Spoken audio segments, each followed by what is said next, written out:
On vit dans un monde où il n'a jamais été aussi difficile de motiver les gens à travailler. Et ce pour plusieurs raisons. D'abord, on est soumis à des tas de distractions, on a nos téléphones, on a des notifications. Donc ne serait-ce que se mettre au travail quand on a un travail, c'est difficile. Mais alors en plus, prendre une décision de prendre un job ou de prendre une mission ou de travailler sur un nouveau projet quand on est déjà en poste, et ben c'est parfois hyper compliqué de réussir à motiver des gens.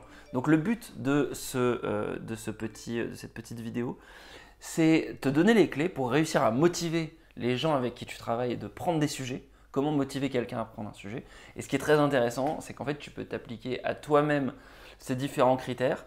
Parce que le but, c'est pas de se mentir à soi-même, c'est pas de mentir aux autres non plus, c'est pas de manipuler les gens. Ce que tu veux, c'est réussir à ce qu'il y ait un alignement d'intérêts. Euh, Souvent, quand on va sur ce genre de contenu, on retrouve plein de contenu autour de l'influence, plein de contenu autour de la manipulation, et c'est pas du tout ce que je veux faire. Mon objectif, avant de commencer à essayer de vendre ton sujet, c'est d'abord de comprendre ton interlocuteur, de comprendre d'où il part. Et ça, c'est un préalable essentiel. Quand tu travailles avec quelqu'un, c'est essentiel de comprendre qu'est-ce que lui, il veut au plus profond de lui. Qu'est-ce qu'il envisage comme futur, qu'est-ce qu'il visualise, avec quels mots il en parle, comment il pense à ça quand il dort la nuit, à quoi il réfléchit, qu'est-ce qu'il veut exactement. C'est super important que tu te mettes à sa place, que tu fasses une preuve d'empathie très forte. Parce que s'il ne se sent pas écouté, si tu n'utilises pas le même langage que lui, si tu ne vas pas dans son sens, si tu t'assois pas à côté de lui pour constater concrètement, ah d'accord, ok, tu regardes dans cette direction-là, ça va être très dur de le faire travailler sur un sujet qui ne correspond pas avec son futur. Donc ça, je pense que c'est un préalable essentiel à avoir. Euh, et ce, encore une fois, d'autant plus dans la multiplicité et dans le monde aussi complexe qu'on a, et toutes ces hypes auxquelles on est confronté, c'est vraiment important de comprendre l'envie des gens. Euh, Ensuite, bah, du coup, là, une fois que tu commences à parler avec la personne, que tu as bien compris ce qu'elle voulait, là, tu vas pouvoir parler son langage et essayer de jouer sur plusieurs critères. Le premier critère essentiel, je pense que c'est la notion d'impact. Comment est-ce que le projet ou le sujet que tu lui proposes, ça peut avoir de l'impact? Qu'est-ce que ça change dans la vie des gens? Qu'est-ce que ça change dans la vie de tes clients? Qu'est-ce que ça va changer dans la vie de la boîte? Quel est l'impact court terme? Qu'est-ce que ça va apporter comme valeur dans le monde et dans l'entreprise? Ça, c'est le premier point. Deuxième point, c'est quel est le bénéfice pour la personne? Quel est le bénéfice pour son projet? Quelles sont les compétences qu'elle va pouvoir développer? Quelles sont les compétences aussi qu'elle va pouvoir euh, euh, euh, développer, pas directement dans le projet, mais peut-être dans le futur, et aussi quelles sont les opportunités qu'elle va pouvoir se déclencher grâce à ce projet-là. Parce que parfois, en fait, on va avoir un projet qui, à court terme, ne nous apporte pas grand-chose, c'est quelque chose qu'on sait déjà faire, on ne développe pas de nouvelles compétences, mais c'est quelque chose qui va s'exprimer sur un nouveau territoire, un nouvel environnement, des nouvelles familles, en gros, de clients ou de cibles différentes par rapport aux compétences qu'on a, et du coup, bah, ça peut nous ouvrir de nouvelles opportunités. Donc l'idée, c'est de projeter la personne dans le futur, dans un nouveau futur qu'elle n'avait pas imaginé, et essayer du coup de voir aussi quel est le confort potentiel qu'elle va pouvoir obtenir. Ça peut être aussi un autre levier, c'est qu'est-ce que je peux avoir dans le futur grâce à ce job.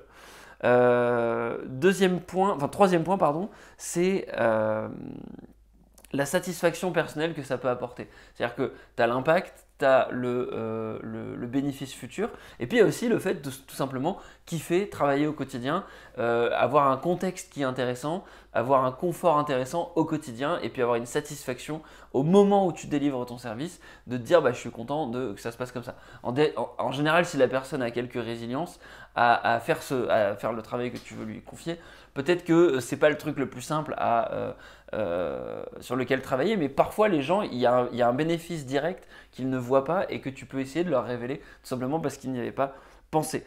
Numéro 4, c'est offrir une récompense, c'est-à-dire tout simplement bah, évidemment la rétribution salariale, avoir un bonus, avoir quelque chose qui était inattendu, quelque chose qu'ils n'avaient pas imaginé, et puis bah, tout simplement les surprendre.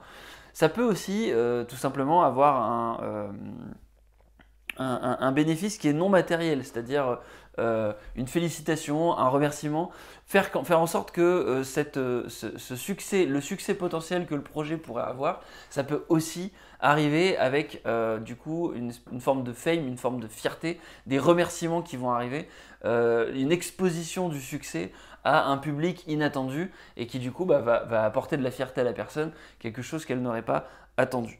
Ensuite, il y a un cinquième point, c'est le fait d'avoir potentiellement des outils et des ressources pour réaliser l'action ou le projet qui sont aussi inattendus et quelque part c'est une forme de bénéfice. En faisant la chose, tu vas pouvoir utiliser telles ressources, tu vas avoir tels outils à ta disposition et le fait d'avoir un outil, ça peut être aussi un élément de fierté pour quelqu'un et un déclencheur de motivation. Parce que quand tu travailles au quotidien, tu travailles avec des super outils, un super laptop, un contexte qui est vraiment extrêmement favorable, ça peut être super motivant. Et puis enfin, tu peux aussi utiliser des exemples de réussite, essayer de montrer des exemples pour motiver la personne, dire tu vois, lui il a fait ça, ça a fonctionné et du coup, peut-être que tu devrais faire pareil.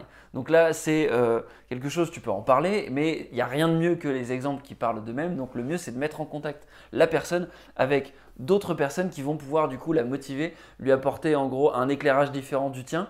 Parce que parfois, aussi, si tu ne parles pas le même langage que la personne avec qui que tu essaies de motiver, tu peux parfois être la mauvaise personne.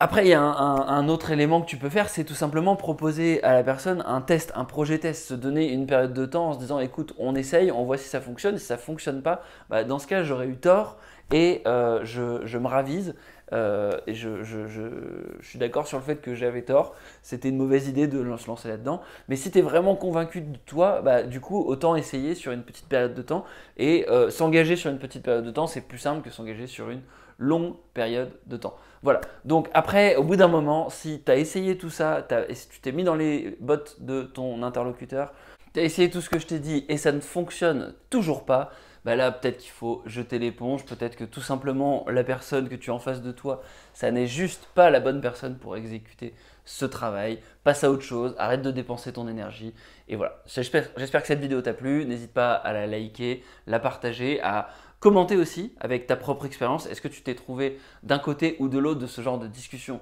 difficile? Et moi je te dis à la prochaine. Ciao ciao.